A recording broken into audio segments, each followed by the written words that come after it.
When a billionaire gives a group of young scientists unlimited resources to study the science of matter transfer, the scientists unlock the secrets of time travel. But they soon find out that the project is backed by a militant extremist group, and the billionaire plans to go back in time and prove that Jesus never rose from the dead. Assassin 33 AD. Rated R.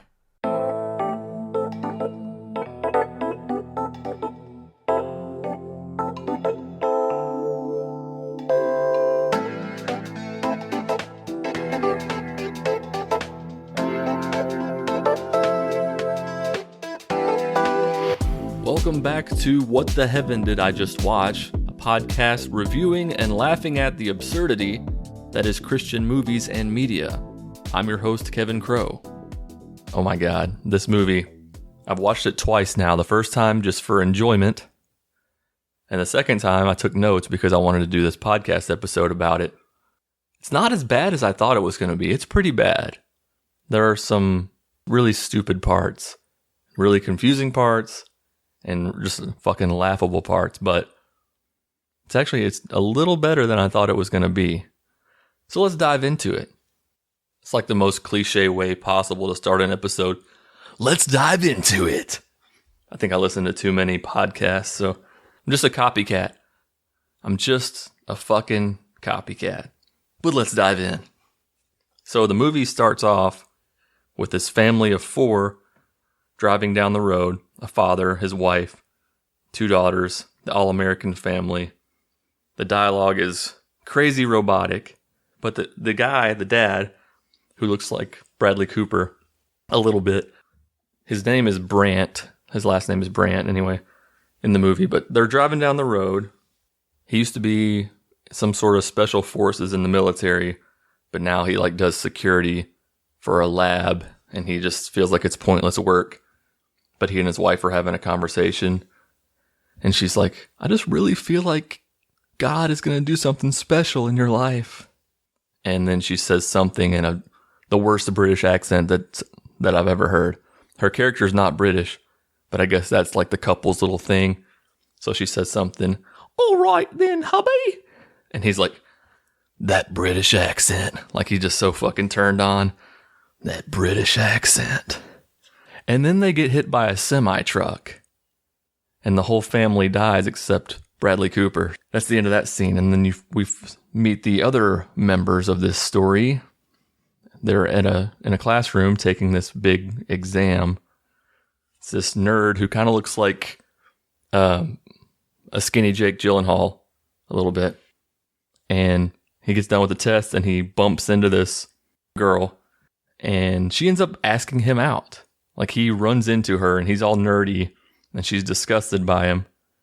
By the way, her name is Amy Lee. Like the singer from Evanescence, Amy Lee.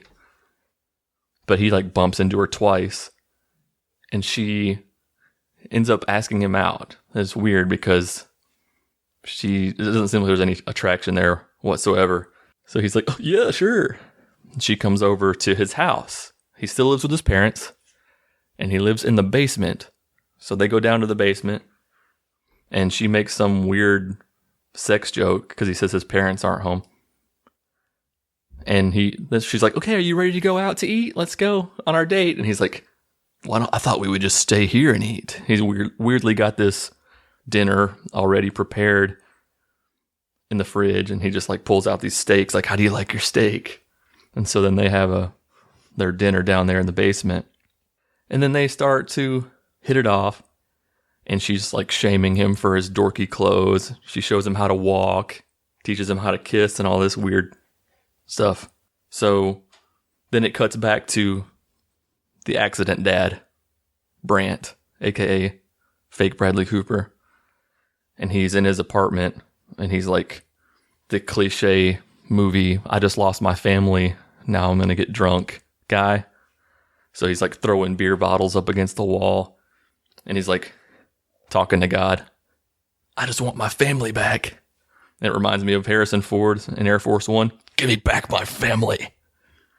So I got a little chuckle out of that. And then all of a sudden he pulls a pistol out from underneath a couch cushion, thinks about killing himself. And he's like, I am not a coward. And then he throws the gun across the room too. I think it would have been hilarious if they just would have made the character just throw everything across the room. Like he throws the beer bottle, he throws the gun. I wish he would have he was, at one point he was like holding his daughter's stuffed animal. I would have fucking lost it if he would have thrown that across the room and just started throwing everything. But they didn't go that route. He gets mad at God. I am not your guy anymore. Do you hear me? I am not your guy anymore. Then we flash forward to fake Gyllenhaal and his new girlfriend.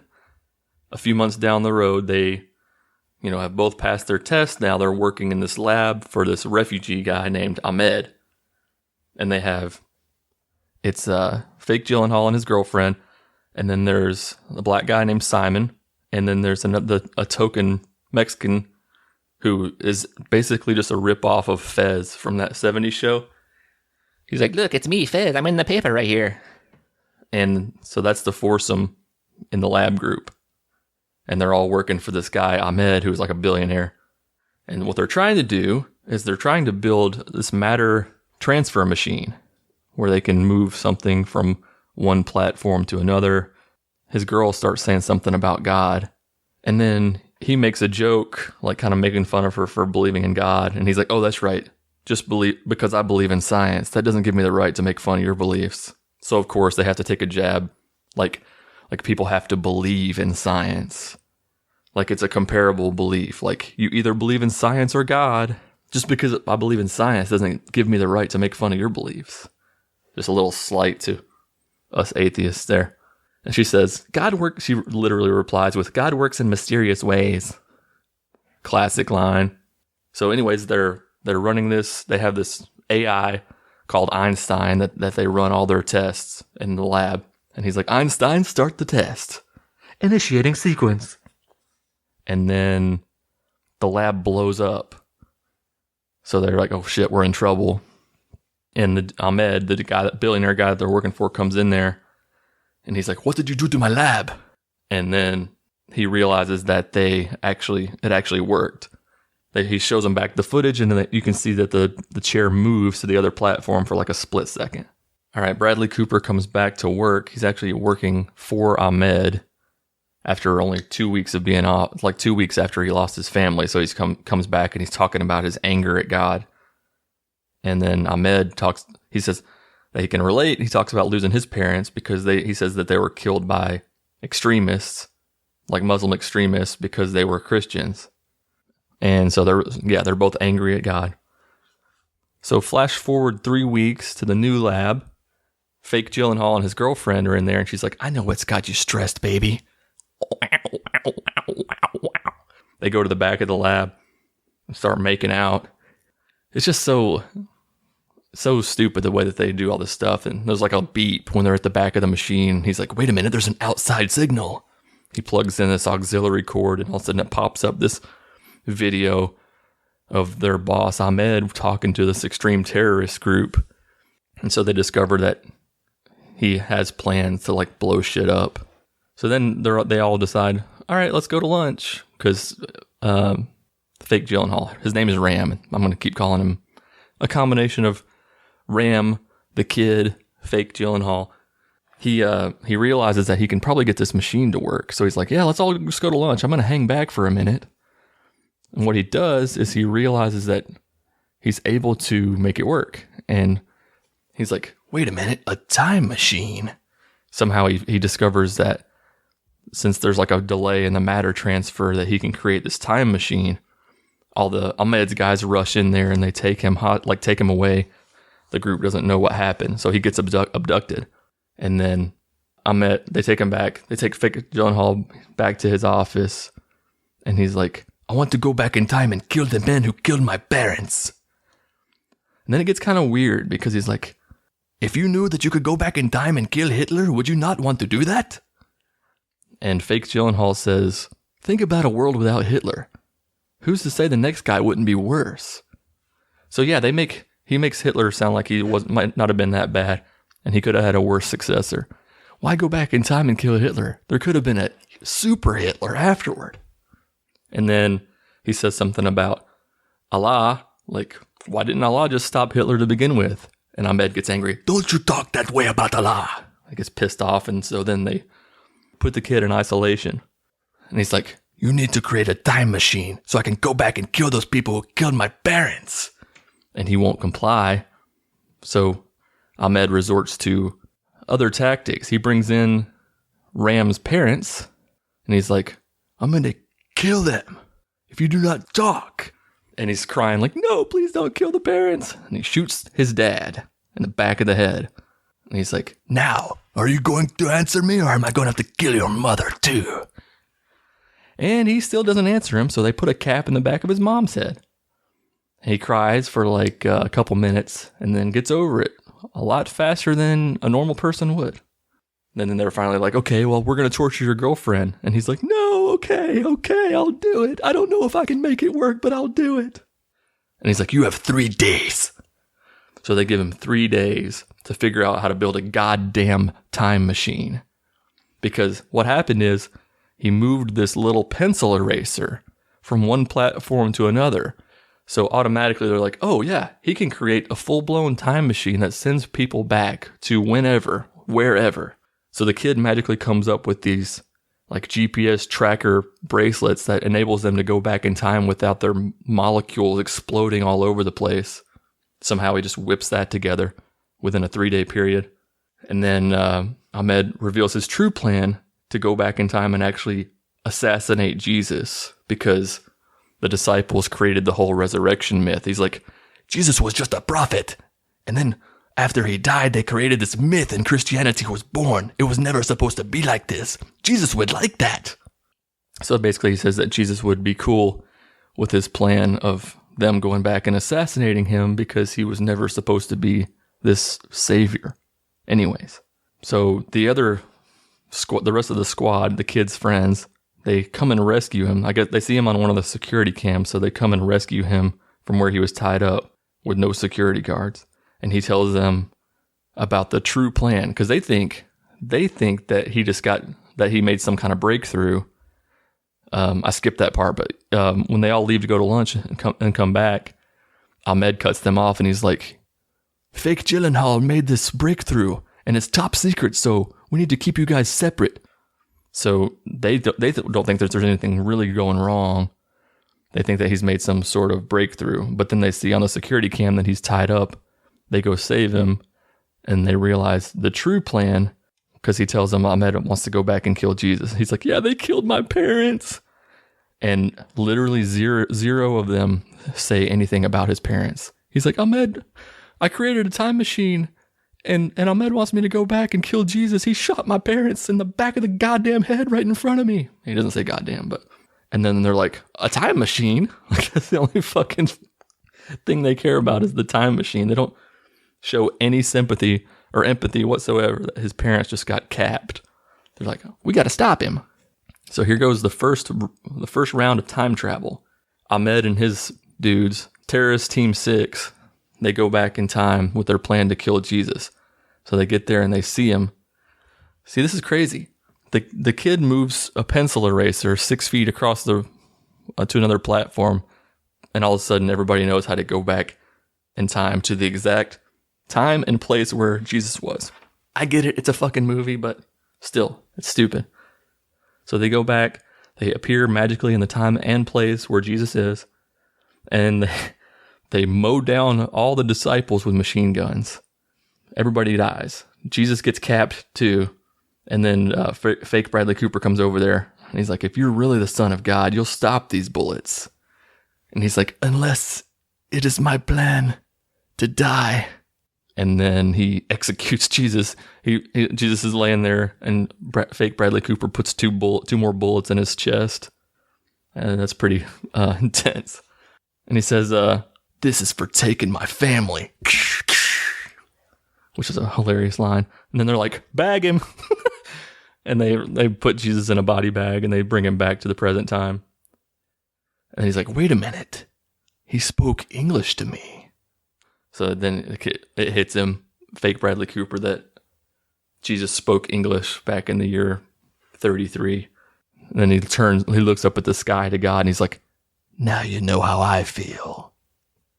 Like, revenge. I just killed your son, bitch. the kid's like, okay, we got to go back in time and stop this terrorist from killing Jesus. So him and his friends all hop in there and go back in time. He starts talking to them about the continuum and that if they change things, then it's going to like change in the future, but it'll take time to do it. And so they get there, they see that the terrorist team 6 has killed Jesus, and they're like, okay, now we got to go back to the present time and stop Ahmed. So they go back to the present, but then they realize that it was actually an hour earlier because, wait a minute, daylight savings, that was tonight. So they get back to the quote unquote present, but it's actually an hour earlier. She like sign languages to her past present self. Oh my God, this is hard to even explain.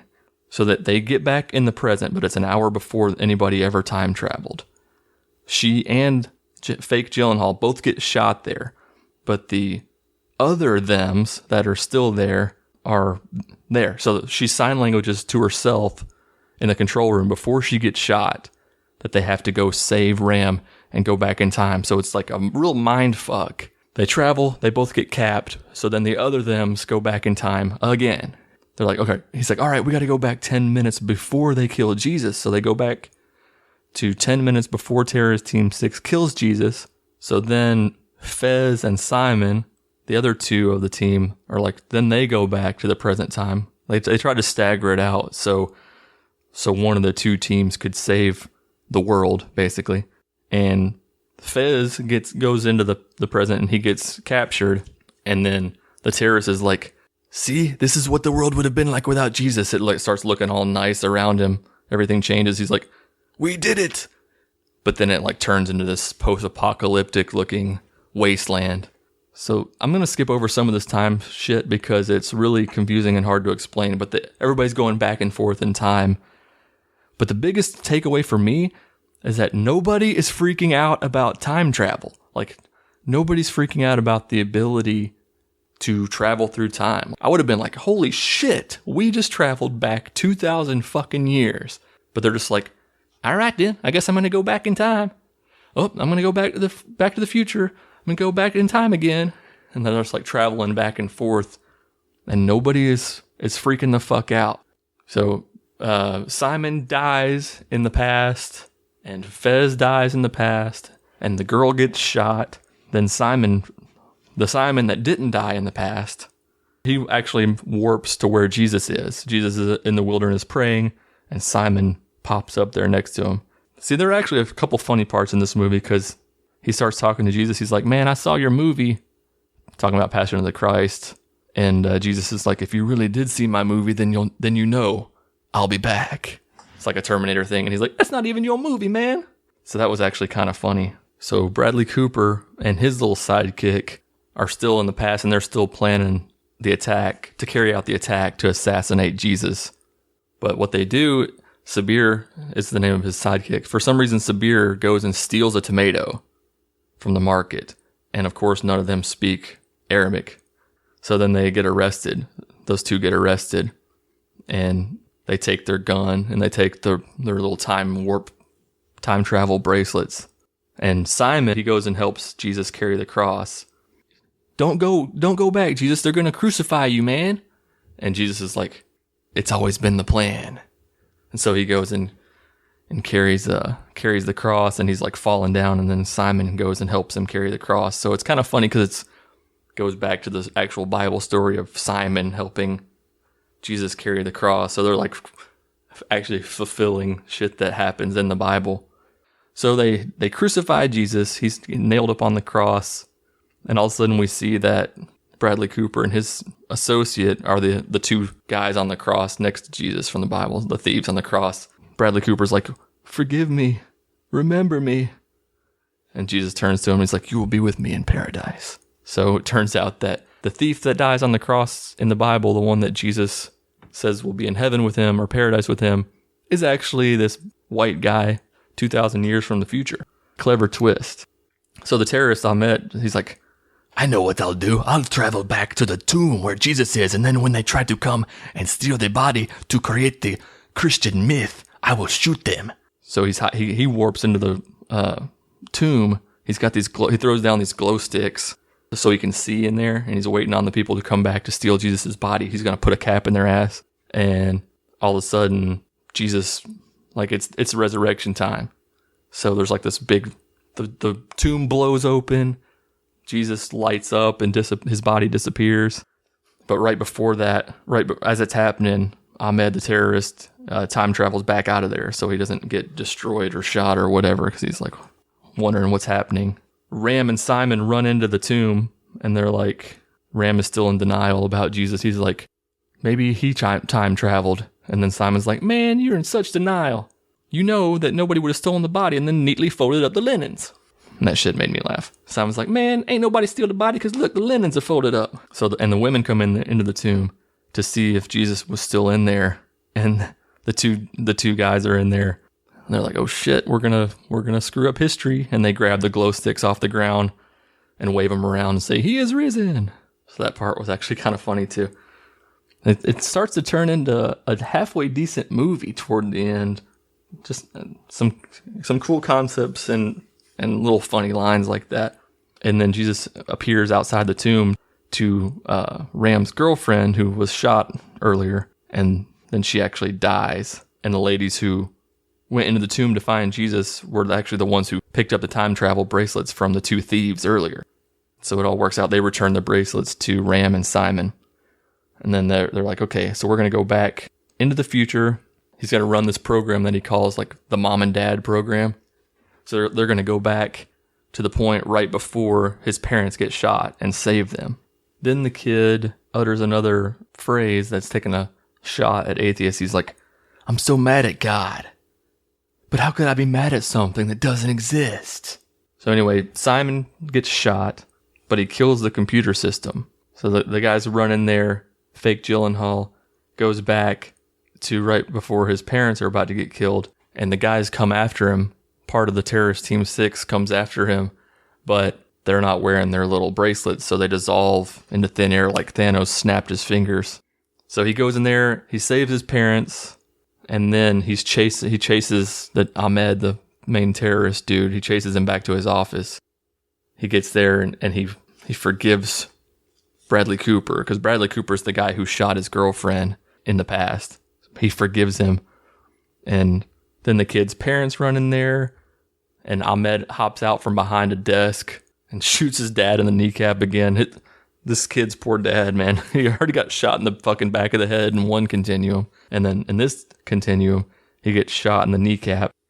But I guess he never really got shot in the back of the head if his son came back and saved him from that. But I don't know. The whole multiple timelines thing gets crazy. It feels like I'm watching the last season of Lost at some point. Like, where are we? Which timeline are we in? We have to go back. Like, what is happening? And then it's like the weirdest part of the movie. The kid hears a voice, and it's of some woman talking to him. And he's like, she wants me to deliver a message. Be a hero. And I guess that clicks with Bradley Cooper, who's like, that's something that his wife used to say to him at one point. I guess in the beginning of the movie, she tells him to be a hero or something. And so it clicks with him. He thinks that maybe that's my wife that's talking to the kid. And so he shoots the terrorist dude. And the terrorist guy shoots him back, shoots him in the spine and like paralyzes him. And then fake Gyllenhaal grabs this dagger and stabs Ahmed with it and kills him. And Bradley Cooper's like, was that my wife that spoke to you? That you heard? And fake Gyllenhaal's confused. He's like, what? He's like, was that my wife whose voice you heard? And he's like, I don't know, British accent? That's her. He starts crying. That part, I fucking laughed out loud. Because that stupid fucking British accent. British accent. That British accent. So then that fake Gyllenhaal dissolves because his time is up in the continuum, and the one that was tied up watching his parents die comes running into the room. It's all really bizarre. And that's like, you think that's the end of the movie, but then it says 3 months later, and all the kids, the crew, are at Ram's house, and they decide that what they want to do is go back in time to right before Bradley Cooper's car accident and stop that from ever happening. So in essence, he's going to give up his good life now. So the kid is dating this girl and everything is good, but I guess he feels like he needs to go back and save Bradley Cooper. So they come up with a plan for him to go back and be like a crossing guard or a road worker there with a stop sign. So he goes back in time, stops them, and then the whole family is saved. And he leaves like a little note on the stop sign that says that Ahmed is a terrorist and to stop him. So what we think happens is that the accident is stopped and Ahmed gets arrested in that timeline. So it was just a really bizarre movie. I didn't think it was going to be this hard to sort of put into words, but I guess it makes sense when you have time travel and all that shit, multiple timelines, people dying in the past, but they're not dead in a different continuum, and then they go back and certain people dissolve at some point and everybody's getting shot and stabbed, and Jesus meets all of them, and some of the disciples get mowed down, but then they don't. It was just pretty crazy. Kind of hard to keep up with. But I thought it was kind of cool how they took some of the stuff that's in the Bible and made it into the thing, like Simon carrying the cross. And at one point, the main dude, Ram, gets stripped down. And so it's like the verse from Mark about the young man wearing nothing but a linen garment. And so I thought that was kind of cool how they did that. It was entertaining, that's for sure. I wouldn't say it was good. If they would have had some like better actors, I think it could have been pretty good, but some of the acting was pretty rough. So there you have it. That's my review of Assassin 33 AD. Probably won't watch it again. I've watched it twice now. I think that's probably going to be it. I'll probably retire it. Thanks for listening. If you enjoyed the podcast, do two things for me. Please rate the podcast in Apple, and please review the podcast in Apple. It will mean the world to me. I'll be your new best friend. Oh, and one more thing. Please be on the lookout for Jesus Freaks because they are everywhere, and they're trying to convert you to the dark side. And I don't have a sign-off line yet, so we'll see you next week.